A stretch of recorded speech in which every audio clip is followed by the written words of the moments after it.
There is a black guy in America who is friends with the KKK.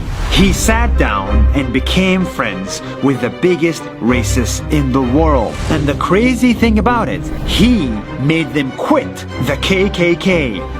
What? And how? In the United States, I met Daryl. Hi, Nas Daily. I'm Daryl Davis, and I make friends with Klanspeople.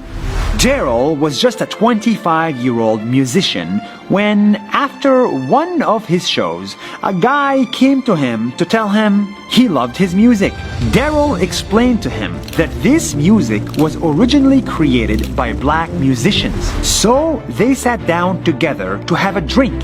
And that's when the guy told him that he was actually a member of a racist group called the Ku Klux Klan.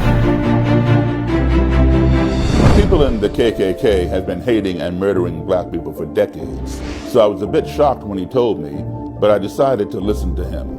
So Daryl and his new friend started having dinner together, going to each other's houses to talk about life and music. He said he had never had a drink with a black guy before and thought he never would. But he was so touched by the music, he was like, I've got to go talk to this guy. I don't care that he's black. But Daryl didn't stop there. He asked his friend the phone number of the local Klan leader, and he started being friends with him too. That one was a bit more complicated.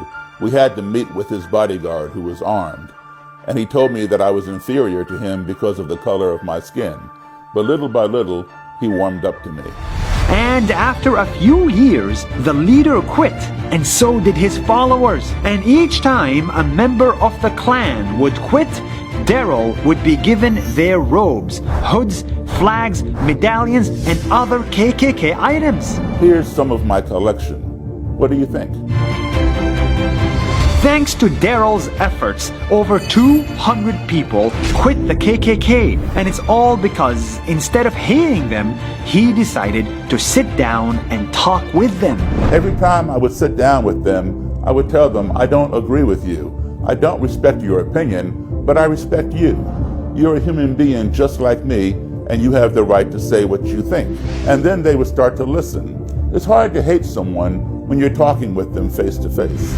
But none of this was easy for him. Many of his black friends told him he was a sellout, that he was befriending the enemy and betraying black people.